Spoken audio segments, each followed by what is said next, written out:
UCC कानून में 4 शादियों को लेकर एक बैन सा एक माहौल दिख रहा है। यूसीसी का जो अब कानून लागू होने जा रहा है, जिसके खिलाफ मुस्लिम समुदाय इसका फुल विरोध करते हुए नजर आ रहा है। इसमें महिलाओं के लिए एक जो सुविधा दी गई है कि इसमें महिलाएं 4 शादी यानी 3 तलाक का इसका जो मसला होगा वो हल हो जाएगा उसमें। तो इससे आपको क्या तकलीफ हो रही है? इसमें तो आपको फ़ायदा होना चाहिए। बहुत अच्छा सवाल है आपका।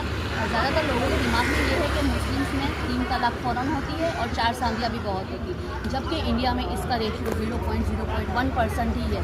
शायद रेयरली आपको 2 शादी वाले कपल भी दिखेंगे, उसका रेशियो भी सिर्फ 1% है। ऐसा नहीं कि हर मर्द 4 शादी कर रहा है और दोस्त एक से ज़्यादा शादी इसलिए कर ले, या तो उसको अगर मोहब्बत है या किसी औरत को ज़रूरत है, कोई अगर विधवा है, अनाथ है, उसको सामाजिक सिक्योरिटी के लिए वो शादी कर रहे हैं, तो उसको अपना हक मिलेगा। और जब इस्लाम में ऐसा होता है ना, आप 1 करो, 2 करो या 4 करो, लेकिन सबका अधिकार सेम होता है। उसको अगर कोई बच्चे वाली को साथ कर रहा है तो बच्चे को उसका नाम मिलेगा, एजुकेशन मिलेगा, उसका फ्यूचर सिक्योर होगा। एज अ पर्सनल में अगर अपनी बात करूँ तो मुझे पसंद नहीं आएगा, लेकिन मैं अगर एक सामाजिक मानते की बात करूँ, समाज के लिए करूँ, तो ये बहुत अच्छा है कि कोई अगर बेसहारा औरत है, उसको अगर उसका अपना हक मिल रहा है तो फिर मुस्लिमों को ज़्यादा कोई प्रॉब्लम मुझे नहीं लगता, कोई औरतों को प्रॉब्लम होनी चाहिए।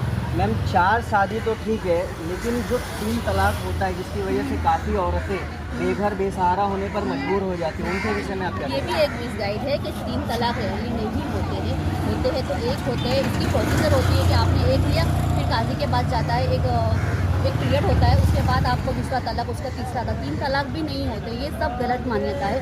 और अगर किसी को नहीं बन रही है तो ज़िंदगी भर साथ रहने से अच्छा है वो अपना रास्ते अलग कर सकता है ना। आप देखिए दूसरे रिलीजियंस में कोर्ट में जाते हैं, सालों साल निकल जाते हैं। कभी अभी आप इसमें भी देखिए एलिमनी के लिए कितने मर्द लोग भी सुसाइड कर रहे हैं, लेकिन मुस्लिमों में ऐसा नहीं होता। आप अलग होती अपना अपना कर लीजिए और आगे बढ़ जाइए, बहुत ईजी है। कोर्ट में वैसे ही इतने सारे केस चल रहे हैं, आप उतना और क्यों बढ़ावा दे रहे हैं? हमें अपने हिसाब से चलने दीजिए, चल रहे हैं, हम खुश हैं। यानी आप शरीयत के कानून को हिंदुस्तान में चाहते हैं? हाँ, शरीयत के कानून को हिंदुस्तान में क्या पूरे दुनिया में चाहती हूँ, और वो सही भी है। अगर कुछ गलत नहीं है तो उसमें क्या ज़रूरत है उसको कोई ये संविधान से अब चलना बंद हो जाएगा अपना?